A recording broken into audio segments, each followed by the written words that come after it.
Roberto e eu estou dando continuidade à apresentação dos capítulos do livro O Homem e seus Símbolos, o último livro que o psiquiatra suíço Carl Gustav Jung escreveu e editou no último ano de sua vida.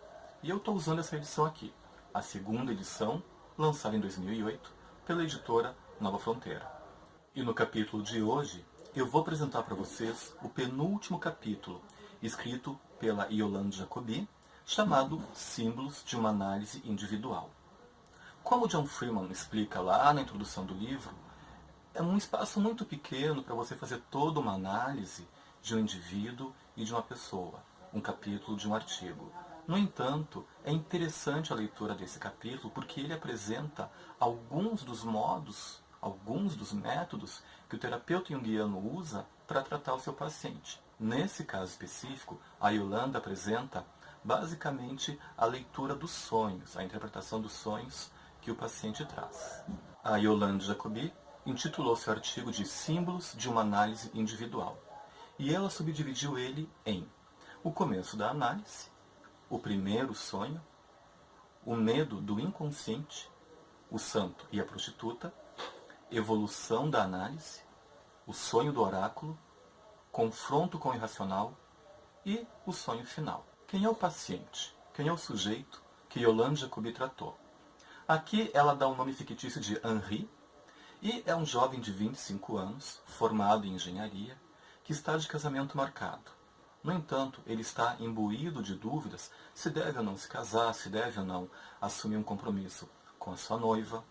E o que a Yolande já traz de antemão para nós? Que esse jovem, ele precisa, na verdade, terminar o seu processo de amadurecimento psíquico e emocional. Esse é o foco do tratamento. No entanto, a figura materna de Henri, que também se apresenta como a sua ânima nos sonhos, está o atrapalhando. Ele é muito ligado à mãe. Ele é um homem de 25 anos que ainda possui muitos elementos femininos, tanto na sua psique consciente quanto no seu comportamento. E isso acaba gerando muitas dúvidas para ele. Essa sessão de terapia durou exatamente 9 meses e Henri traz para Yolande, durante a terapia, em torno de 50 sonhos que ela vai analisar ao longo de toda a terapia, além de outras questões que são trabalhadas no setting terapêutico. E aqui, novamente, nós vemos a importância dos sonhos na análise, na terapia junguiana. E eu já volto a falar sobre isso.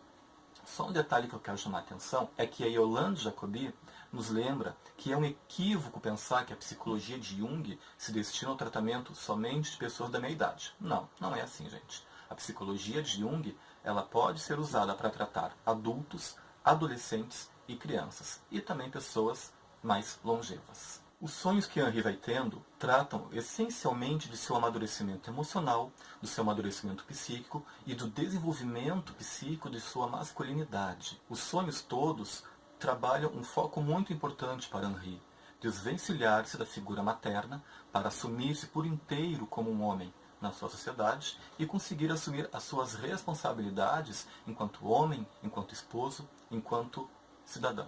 Um outro dado que Yolande Jacobi traz e que é muito interessante, que eu não sabia, e que com a leitura do livro eu fiquei sabendo, é que o Jung ele dava uma importância gigantesca e ele treinou o seu ciclo pessoal de analistas para também olharem com muita importância para o primeiro sonho que o paciente tem quando ele inicia sua análise. Por quê? Porque esse sonho vai dar um panorama geral de como é que vai se desenrolar o processo psíquico ao longo da terapia com aquela pessoa. Então lembrem disso. O primeiro sonho que um paciente tem quando ele começa a sua análise com o psicólogo de orientação junguiana é fundamental para a compreensão do que vai ocorrer, ou para ter um panorama geral do que pode vir a ocorrer durante a terapia com aquela pessoa. Um outro dado interessante do Henri, lembrando que é um nome fictício, é que ele era um introvertido. E o introvertido é muito mais fácil de analisar, é muito mais fácil de trabalhar, porque ele já vem com uma predisposição para olhar para o seu mundo interno.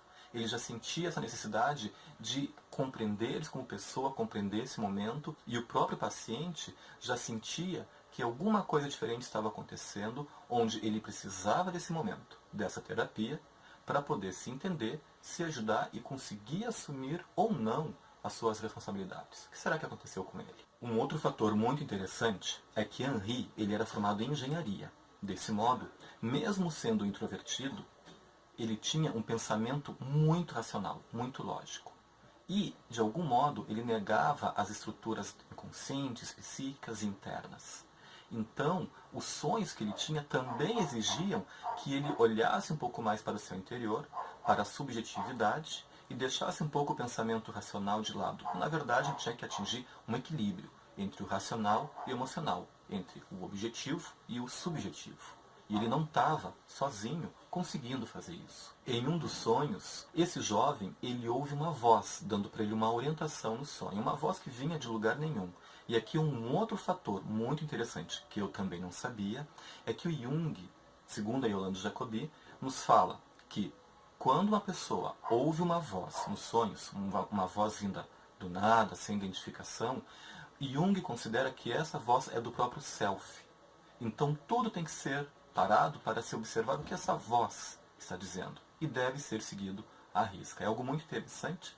Claro que isso depende da interpretação de cada pessoa, mas a voz que aparece num sonho, se não vem de uma personagem específica, ela está vindo do self. Então acaba sendo um modo direto de o self orientar o ego a alguma coisa que ele precisa fazer para atingir o seu processo de completude interna. E como nós vimos nos vídeos anteriores, toda essa narrativa da Yolande Jacobi também deixa claro a necessidade, novamente, do psicólogo que se orienta pelos pressupostos de Jung precisa ter um vasto conhecimento de símbolos, de mitologias e interpretações simbólicas. Isso é fundamental.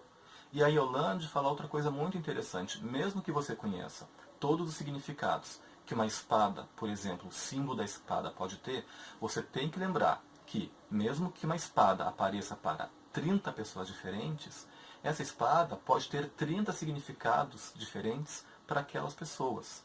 Então, uma espada é um símbolo fálico, por exemplo. É um símbolo de poder, de conquista, de luta. De um modo geral, é isso. Mas o que de fato aquela espada representa para uma primeira, segunda, terceira ou quarta pessoas? Então, conheça tudo o que você puder sobre este símbolo. Mas não fique fixado apenas numa única interpretação. Existem outras, e você tem que estar aberto para isso. E também alguns sonhos podem trazer elementos que no primeiro momento parecem muito irracionais ou desconectados entre si. Uma pessoa, ao longo de uma noite, pode ter 3, 4 sonhos diferentes, fazendo 4, 5 coisas ou situações completamente diversas uma da outra.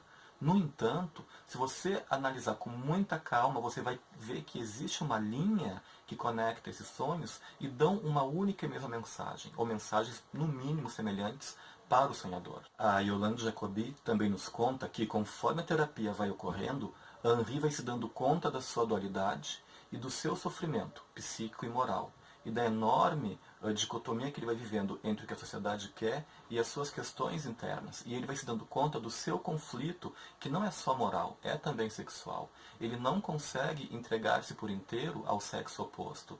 Ele quer, ele gosta, mas existe uma identificação muito forte com a ânima numa versão de pureza, numa versão de donzela, que vai aparecendo para ele em sonhos. Mais para frente, mais para o final da terapia, ele vai começar a sonhar com uma mulher mais completa, que não é nem santa nem monstra, é uma mulher comum, uma mulher que tanto pode ter prazer sexual, quanto pode ser uma boa mãe. Ele começa também, ao longo dos sonhos, a perceber que essa imagem feminina, no seu psiquismo, vai dando lugar a elementos masculinos, onde aparecem sonhos com amigos, com parceiros, com divertimento, e isso vai ser um indicativo, segundo a Yolande Jacobi, de que os elementos masculinos estão começando a ser integrados ao seu psiquismo e à sua consciência. Ao longo dos 9 meses de terapia, Henri vai conseguindo assimilar os elementos masculinos que ele precisa dentro do seu psiquismo e vai conseguindo fazer esse amadurecimento de sua masculinidade, do seu psiquismo. Ele vai conseguindo equilibrar as exigências do mundo externo e do mundo interno.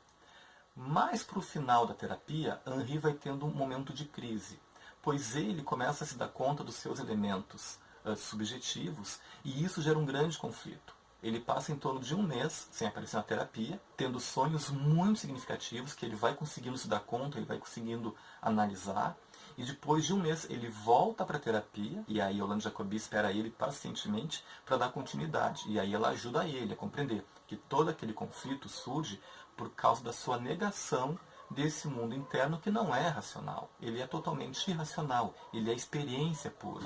E um engenheiro que está totalmente acostumado a fazer de modo controlado toda a sua vida, pode sim ter muito conflito para poder aceitar isso. E nesse sentido, a terapia vai ajudar ele, como ajudou de fato. A Yolande também chama alguns sonhos de sonhos transformadores. São aqueles sonhos profundamente significativos que podem ocorrer durante a terapia e que trazem elementos muito profundos e significativos para o sonhador. Mas no meio de tantos sonhos, existem aqueles que são significativos. E esses têm que se dar uma atenção muito importante. Não pensem que a psicologia de Jung é só análise de sonhos, mas existem diversos outros fatores que são trabalhados, são dialogados. Existe a cura pela palavra, que é muito importante, a análise dos símbolos que aparecem na vida consciente, os sincronismos também, e um conjunto de outras coisas que vão aparecendo no set, sendo sim os sonhos um dos carros-chefes da terapia. E o psicólogo junguiano tem diversos outros elementos para trabalhar com pessoas, inclusive fazendo o AT, o acompanhamento terapêutico, que eu conheço psicólogos junguianos, parceiros meus, que vão para a rua com alguns pacientes, trabalhar questões que só mesmo um acompanhamento terapêutico, essa modalidade, é capaz de ajudar. Então a psicologia de Jung, assim como diversas outras, não é limitada a um setting ou análise de sonhos. Ela é muito expandida, gente. Ela tem muitas possibilidades de trabalho e tratamento. Estes são alguns dos elementos que a Yolande Jacobi traz no seu capítulo chamado Símbolos de uma Análise Individual. É claro que existem muitas outras informações, vocês vão ter que ler o livro para poder entender.